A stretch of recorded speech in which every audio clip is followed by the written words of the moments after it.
ధనుస్సు రాశిలో జన్మించినటువంటి వారికి ఈ పరాభవనామ సంవత్సరంలో ఆదాయం 14, వ్యయం 11, రాజ్యపూజ్యం 5, అవమానము 6.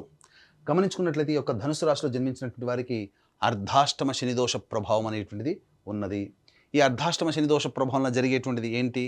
ప్రతిదీ కూడా కాలుకేస్తే ములికి వెనక్కి అలా ఇలా ఒక రకంగా చెప్పాలంటే ముందు వెనక ఊగిసలాట ధోరణి అనేటువంటిది ఉంటుంది. కాలుకేస్తే మెడకి, మెడకేస్తే కాలుకి అన్నట్టుగా ఏది కూడా ముందుకు సాగకపోవడము.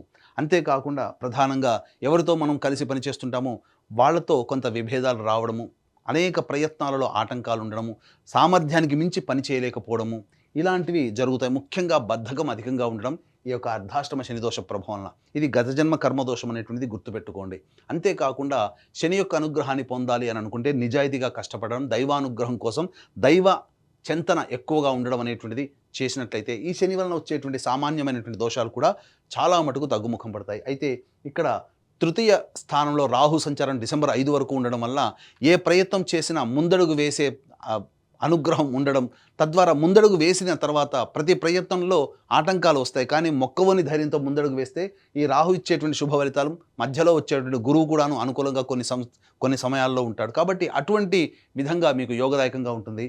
అయితే ప్రధానంగా డిసెంబర్ 5 తర్వాత కుటుంబ స్థానంలో రాహు సంచారం చేస్తుండడం వల్ల కొంత ఇబ్బందికర పరిస్థితులు, కుటుంబ సభ్యుల మధ్య పరస్పర్ధలు వచ్చి ఇబ్బందికర పరిస్థితులు ఉండడం, అలాగే ఆర్థిక పరంగా మనకు తెలియకుండా ఊహకందని విధంగా ఖర్చులు అధికంగా ఉండడం అనేటువంటిది రాహువు డిసెంబర్ 5 తర్వాత ఏర్పడేటువంటి అశుభ పరిణామాలని చెప్పవచ్చు. ఇక ప్రధానంగా చూసుకున్నట్టయితే కేతువు డిసెంబర్ 5 వరకు కూడా శుభస్థానంలో సంచారం చేస్తూ అన్ని విధాలుగా యోగదాయకంగా ఉండడము, దూర ప్రాంత ప్రయాణాలు, అలాగే దూర ప్రాంత వ్యక్తులతో చేసేటువంటి వృత్తి వ్యాపార ఉద్యోగాల్లో లావాదేవీలు జరపడం ద్వారా తద్వారా అన్ని విధాలుగా కేతువు అనుకూలంగా ఉండబడే అవకాశం ఉంటుంది. ఎప్పుడైతే డిసెంబర్ 5 తర్వాత అష్టమ స్థానంలో కేతుగ్రహ సంచారం చేస్తుంటాడో మనకు తెలియకుండానే మనకు అన్నీ కూడాను గత జన్మ కర్మదోష ప్రభావం వ్యక్తుల వల్ల పరిచయమై మనకు తెలియకుండానే మనం ధనం నష్టపోవడం, మన కీర్తి ప్రతిష్టలు నష్టపోవడం అనేటువంటిది డిసెంబర్ 5 తర్వాత కేతుగ్రహ ప్రభావం వచ్చేటువంటి ఇబ్బందులని చెప్పవచ్చు. ఇక గురుగ్రహం దగ్గర కనుక చూసుకున్నట్లయితే ప్రధానంగా మే 31వ తారీఖు వరకు గురువు సంపూర్ణంగా యోగించబోతున్నాడు, రాహు సంపూర్ణంగా యోగించబోతున్నాడు, కేతు యోగించబోతున్నాడు. ఒక శని ప్రభావం అనేటువంటిదే ఇబ్బందికరంగా ఉంటుంది. కాబట్టి దైవానుగ్రహం అదృష్టం రూపంలో గురు సంచార ప్రభావం మీకు అనుకూలంగా ఉన్నటువంటి కారణం చేత మీరు చేసే ఏ ప్రతి ప్రయత్నమైనప్పటికీ కూడా మీ యొక్క ఇష్టదైవానికి ప్రార్థన చేసుకొని పెద్దల యొక్క ఆశీర్వాదం చేసుకొని మే 31వ తారీఖు లోపల ఏ పని తలపెట్టినా ఆ పనిలో విజయం మీదే అవుతుంది. అందులో ఏమాత్రం సందేహం లేదు. మే 31వ తారీఖు తర్వాత జూన్ 1 నుంచి అక్టోబర్ 30వ తారీఖు వరకు కర్కాటకంలో సంచారం చేస్తున్నటువంటి గురుగ్రహ ప్రభావం వలన చాలా మటుకు కొన్ని నష్టాలు బాగా జరుగుతాయి. ఏంటి ఆ నష్టాలంటే, మనకు బాగా దగ్గరైనటువంటి వ్యక్తి, ప్రేమ ఆప్యాయతని పంచిపెట్టే వ్యక్తి కావచ్చు, మన బాగోగులు మంచి చెడు చూసుకునేటువంటి వ్యక్తి కావచ్చు, లేదా మనం గొప్పగా ఎంతో అపురూపంగా పెంచి పోషించినటువంటి జంతువు కావచ్చు, లేకపోతే ఇంకా మనము ఎంతో కష్టపడి సంపాదించుకున్న స్థిరాస్తి కావచ్చు, ఏదైనా కానీ ఒకటి మీ చేయి నుంచి జారిపోయే అవకాశం ఉంటుంది. కాబట్టి ఈ సమయంలో వ్యక్తులతో అనగా మీకు సంబంధించినటువంటి అన్ని దగ్గర వ్యక్తులతో కాస్త ప్రేమాభిమానాలతో చూసుకోండి, అందరితో ప్రేమగా పలకరించండి, ప్రేమతో మూవ్ అవ్వండి. అంతేకాకుండా మీ ఆస్తులు లిక్విడేట్ కాకుండా సాధ్యమైనంత వరకు మీరు ఆపుదల చేసుకునే ప్రయత్నం చేయండి. ఈ యొక్క గురు ప్రభావం ఏదైతే ఉంటుందో ఆ దోషం తగ్గుతుంది. ముఖ్యంగా దైవ ఆరాధన, గురు ఆరాధన మాత్రం ఎట్టి పరిస్థితుల్లో మిస్ కాకుండా చూడండి. ఈ యొక్క జూన్ 1వ తారీఖు నుంచి అక్టోబర్ 30వ తారీఖు వరకు ఉన్నటువంటి సమయం. ఇక అక్టోబర్ 31 నుంచి జనవరి 24వ తారీఖు వరకు సింహరాశిలో సంచారం చేస్తూ అద్భుతమైనటువంటి యోగాన్ని ఇస్తున్నాడు. ప్రధానంగా అన్ని విధాలుగా యోగము, అలాగే కోర్టు కేసుల్లో జయము, కోల్పోయినదంతా కూడా తిరిగి పొందేటువంటి ప్రయత్నము. ఈ సమయంలో ఎడబాటుగా ఉన్నటువంటి ప్రేమికులు కావచ్చు, అలాగే భార్యాభర్తలు కావచ్చు, భాగస్వామ్య వ్యాపారస్తులు కావచ్చు, అందరూ మళ్ళీ కలుసుకుంటారు. గత జన్మతో లింక్ అయినటువంటి వాళ్ళందరూ కూడా పాత స్నేహితులు కలుసుకొని ఆనందంగా జీవించగలగడానికి అక్టోబర్ 31 నుంచి జనవరి 24వ తారీఖు వరకు ఉన్నటువంటి సమయం అనుకూలంగా ఉంటుంది.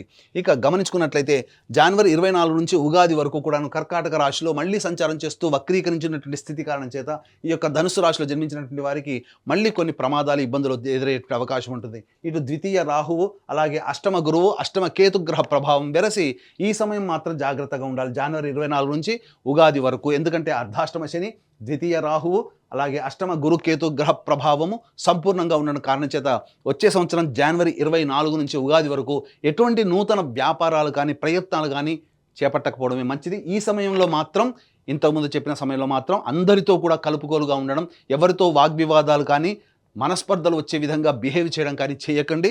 అన్ని విధాలుగా మీకు బాగుంటుంది. జీవిత భాగస్వామితో ప్రేమగా ఉండండి, సంతానంతో అభిమానంతో ప్రేమగా ఉండండి.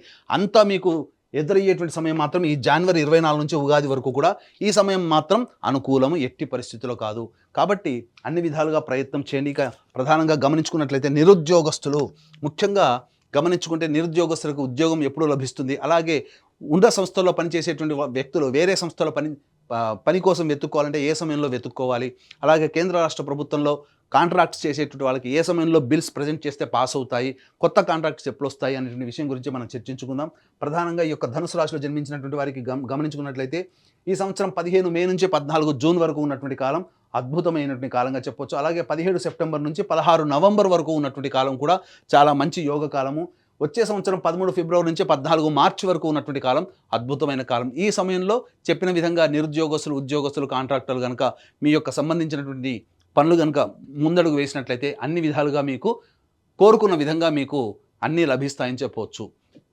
ఇక ఈ ధనుసు రాశిలో జన్మించినటువంటి వారికి కొన్ని సమయాలు అనుకూలంగా ఉండవు. కేవలం ఒక్క రాశికే కాకుండా 12 రాశిలో వాళ్ళకి కూడాను కొన్ని సమయాలు అనుకూలంగా ఉండవు. కాబట్టి ఇటువంటి అన్నీ కూడాను నవగ్రహాల యొక్క అనుగ్రహం వల్లనే మంచి కానీ చెడు తక్కువ కానీ జరుగుతాయి. కాబట్టి ఇటువంటి నవగ్రహాల యొక్క అనుగ్రహం కోసం మన పీఠం ఆధ్వర్యంలో ఏప్రిల్ 1వ తారీఖు రోజున చైత్ర పౌర్ణమి సందర్భంగా శుభ నక్షత్రం, అత్యంత శుభ ఫలితాన్ని ఇచ్చే హస్త నక్షత్రం ఉన్నటువంటి సమయంలో సాయంకాలం 6 గంటలకి సర్వదోష నివారణ పూజలు, హోమాలలో భాగంగా నవగ్రహ పాశుపత హోమము, ఆరోగ్యం కోసం మృత్యుంజయ హోమము, అలాగే సర్వకార్య జయసిద్ధికి సంబంధించి సుదర్శన హోమము, రుద్రహోమంతో పాటుగా విద్య, ఉద్యోగ ప్రాప్తి, దాంపత్య వివాహ ప్రాప్తి కోసమే లక్ష్మీ మూలమంత్ర సంపుటిత లక్ష్మీ సూక్త హోమాన్ని జరిపించి శక్తిపాతము చేసినటువంటి కరుంగలి మాల ఇవ్వడం జరుగుతుంది. కాబట్టి అవకాశం ఉన్నటువంటి వాళ్ళు ఈ యొక్క కార్యక్రమంలో ఏప్రిల్ 1వ తారీఖు రోజున మధ్యాహ్నం 1 గంట లోపల, మధ్యాహ్నం 3 గంటల లోపల ఈ కార్యక్రమంలో మీరు ఏప్రిల్ 1వ తారీఖు లోపల నమోదు చేసుకోవచ్చు. ఇక గమనించుకున్నట్లయితే ఈ యొక్క ధనుసు రాశిలో జన్మించినటువంటి వారికి అర్ధాష్టమ శని దోషంతో పాటుగా 2 ఏప్రిల్ నుంచి 10 మే వరకు కూడా అర్ధాష్టమ కుజదోష ప్రభావంగా ఉండడం. కాబట్టి ఈ సమయం చాలా అద్భుతమైనటువంటి సమయం. ఎందుకంటే ఎక్కువగా చెడు జరుగుతుంది. అలాగే గురువు అనుకూలంగా ఉంటాడు. కానీ ఈ గురువు కూడాను ప్రధానంగా గమనించుకుంటే సాధారణంగా ఈ సంబంధించినటువంటి గురువు ఎంత అనుకూలంగా ఉన్నా శని కుజుల యొక్క ప్రభావము చాలా ఇబ్బందిగా ఉంటుంది. కాబట్టి ఈ సమయంలో మీరు చేస్తున్నటువంటి వృత్తి, ఉద్యోగ, వ్యాపారాల్లో ఒడిదుడుకులు ఎదురవుతూ ఉండడం కానీ, ఆర్థికపరమైన నష్టాలు కానీ, వాహనం నడిపేటప్పుడు జాగ్రత్తలు పాటించడం కానీ, తల్లిగారి ఆరోగ్యం పట్ల శ్రద్ధ వహించడం కానీ చూసుకోవాలి. ఇక 11 మే నుంచి 19 జూన్ మధ్య ఉన్నటువంటి కాలం ఏదైతే ఉంటుందో ఇది ప్రధానంగా మీ ఆరోగ్యం జ్వరపీడితులు అయ్యేటువంటి అవకాశం ఉంటుంది. సంతాన మూలకంగా ఖర్చులు, సమస్యలు పెరుగుతాయి. ఏ పని చేయాలన్నా ముందడుగు వేస్తారు, కానీ అంతేకాకుండా మధ్యలో ఆపివేసేటువంటి అవకాశాలు గోచరమవుతున్నాయి. కాబట్టి జాగ్రత్తలు పాటించండి. ఇక 20 జూన్ నుంచి 1 ఆగస్టు మధ్య ఉన్నటువంటి కాలం అన్ని విధాలుగా అనుకూలంగా ఉంటుంది. అలాగే గురువు అనుకూలంగా ఉండడు, రాహు అనుకూలంగా ఉంటుంది, శని అనుకూలంగా ఉంటాడు, కుజుడు అనుకూలంగా ఉంటాడు, రవి కూడా అనుకూలంగా ఉంటాడు ఈ సమయంలో. కాబట్టి ప్రధానంగా ఈ సంబంధించినటువంటి కుజగ్రహం అనుకూలంగా ఉండడం వల్ల శత్రువుల మీద విజయము, అలాగే కోర్టు సంబంధమైనటువంటి వివాదాల విజయము, భూగృహ వసతి లాభం అనేటువంటిది ఈ సమయంలో మీరు పొందవచ్చు. ఇక 1 ఆగస్టు నుంచి 17 సెప్టెంబర్ మధ్య ఉన్నటువంటి కాలం ఏదైతే ఉంటుందో ప్రధానంగా ఈ సమయం మీకు ఆత్మవిశ్వాసం ఉంటుంది, ఎక్కువగా ఉంటుంది, కానీ ఖర్చులు అధికంగా ఉంటాయి. కుటుంబ సభ్యులతో మీరు కాస్త మంచి ప్రేమతో మాట్లాడాల్సినటువంటి పరిస్థితి, ఎందుకంటే వివాదాలు ఏర్పడే అవకాశం, ఎడమ కంటికి సంబంధించినటువంటి అనారోగ్య సూచనలు ఎక్కువగా గోచరమవుతున్నాయి. అంతేకాకుండా వృత్తి, ఉద్యోగ, వ్యాపారాల్లో కాస్త ఒడిదుడుకులు అనేవి ఎదురవుతాయి. కాబట్టి జాగ్రత్తలు పాటించండి. మరీ ముఖ్యంగా 18 సెప్టెంబర్ నుంచి 11 నవంబర్ మధ్య ఉన్నటువంటి కాలం ఏదైతే ఉంటుందో ఈ సమయం మాత్రం అది అనుకూలము కాదు. ఈ సమయంలో ప్రధానంగా గురువు కూడా అష్టమ గురు సంచారము, కుజుడు అష్టమ సంచారము, అలాగే శని అర్ధాష్టమ సంచారము, ఈ కారణం చేత ప్రధానంగా శరీరంలో అనగా అనారోగ్య సమస్యలు ఎక్కువగా ఉండడము, అలాగే మీరు అనుకున్నటువంటి సొంత వ్యక్తులతో ఎప్పుడు వాగ్వివాదాలు జరుగుతూ ఉండడము, అన్నిటికంటే ముఖ్యంగా ఆర్థికపరమైనటువంటి నష్టము ఎక్కువగా ఉండడము, కుటుంబ సభ్యులతో వాగ్వివాదాలు, అలాగే తెలిసిన వారి వల్ల మోసపోవడం అనేటువంటివి జరుగుతాయి. ఆకర్షణీయమైనటువంటి ప్రకటనల్ని మీరు పొందడం ద్వారా తద్వారా ఎక్కువ మొత్తంలో డబ్బులు, అనగా ఇప్పుడు చెప్పాలంటే సైబర్ క్రైమ్ అనేటువంటి చెప్పొచ్చు.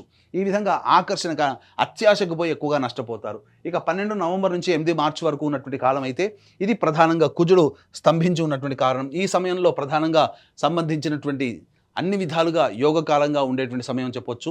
న్యాయ సంబంధమైనటువంటి విషయాల్లో మీదే పైచేయిగా ఉంటుంది. ఆస్తికి సంబంధించినటువంటి విషయాల్లో చర్చకు వస్తాయి. కాబట్టి జాగ్రత్తలు పాటించండి. ముఖ్యంగా ఈ యొక్క ధనుస్సు రాశిలో జన్మించినటువంటి విద్యార్థులు ఎవరైతే ఉంటారో మే 31వ తారీఖు వరకు గురుబలం అనుకూలంగా ఉండడం, రాహు అనుకూలంగా ఉండడం కాబట్టి ఈ సందర్భంగా ప్రధానంగా అన్ని రంగాలలో ఉన్నటువంటి విద్యార్థులు ఎవరైతే ఉంటారో మంచి ప్రతిభ కనబరించి చక్కటి విద్య ఉత్తీర్ణత శాతాన్ని పొందుతారు. మే 31 తర్వాత ప్రయత్నాల్లో ఆటంకాలన్నింటినీ ఎదురవుతాయి కాబట్టి ఈ సందర్భంగా ప్రధానంగా విదేశీయానానికి విదేశీ సంబంధించిన చేయు ప్రయత్నాలు ఏవైతే ఉంటాయో జూన్ 1 నుంచి అక్టోబర్ 30 వరకు ప్రయత్నం చేయండి. ఆరోగ్యం అనేటువంటిది కొద్దిగా ఇబ్బంది పెట్టినప్పటికీ ప్రయత్నాల్లో మీకు మంచి జరుగుతుంది. అంతేకాకుండా విదేశీయానానికి వెళతారు కానీ అక్కడ ఎక్కువగా కష్టపడాల్సి వస్తున్నటువంటి పరిస్థితులు వస్తాయి కాబట్టి ముందుగానే ప్రిపేర్ అవ్వండి. అలాగే అక్టోబర్ 31 నుంచి జనవరి 24వ తారీఖు వరకు ఉన్నటువంటి గురు సంచార ప్రభావం వలన ప్రధానంగా విదేశాల్లో ఉన్నటువంటి వాళ్ళకి కాంట్రాక్ట్స్ మళ్ళీ రెన్యువల్ అవుతాయి, కొత్త కాంట్రాక్ట్స్ వస్తాయి. అలాగే H1B వీసాలు వంటి వాటి కూడాను మీరు పొందే అవకాశం గోచరమవుతుంది.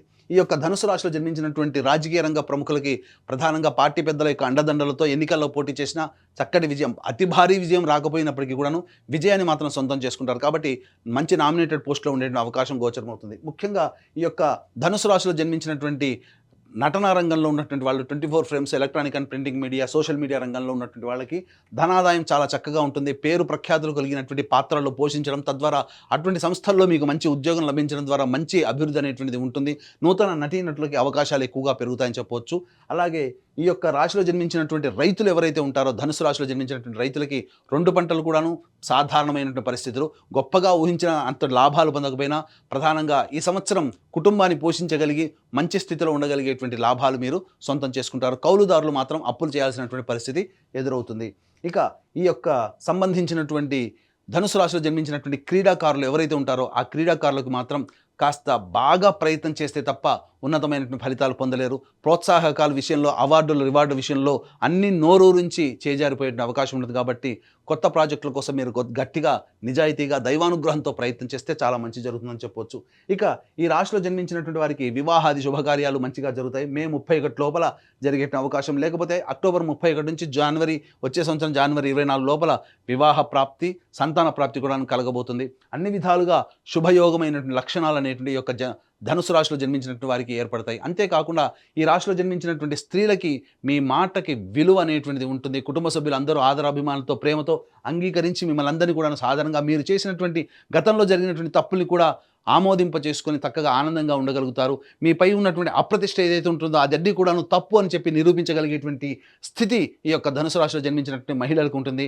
కోల్పోయినటువంటి జీవిత భాగస్వామి, ప్రేమ, ఆప్యాయతలు అనగా విడిపోయినటువంటి వాళ్ళు మళ్ళీ కలుసుకునే అవకాశం ఉంటుంది. అది ప్రేమికులు కావచ్చు, జీవిత భాగస్వాములు కావచ్చు, స్నేహితులు కావచ్చు. కోల్పోయినది మళ్ళీ తిరిగి పొందేటువంటి అవకాశం ఈ రాశిలో జన్మించినటువంటి స్త్రీలకి కలుగుతుంది. విలువైనటువంటి ఆభరణాలు, వస్తువులని సొంతం చేసుకుంటారు. కానీ ఎప్పుడైతే డిసెంబర్ 5 తర్వాత రాహు సంచార ప్రభావం అనుకూలంగా ఉండదో ఆ ప్రభావం వలన కొన్ని ఇబ్బందికర పరిస్థితులు ఆభరణాలని కోల్పోవాల్సినటువంటి పరిస్థితి ఎదురవుతుంది. ధనాన్ని మాత్రం ఎవరికి కూడా గుడ్డిగా నమ్మి ఇవ్వకండి. ఎందుకనంటే కుజగ్రహ సంచారము, గురుగ్రహ సంచారము సాధారణంగా ఉన్నటువంటి కారణం చేత ఎక్కువగా ధన సంబంధించినటువంటి విషయాల్లోనే ఎక్కువగా తప్పుడు అడుగు వేసే నిర్ణయాలు తీసుకుంటారు. కాబట్టి 1-2 సార్లు ఆలోచించి పెద్దల యొక్క సహాయ సహకారాలు, మీ కుటుంబ సభ్యుల యొక్క ఆలోచనలతో ముందడుగు వేసి మీరు డబ్బు విషయంలో నిర్ణయం తీసుకుంటే చాలా మంచిదని చెప్పవచ్చు.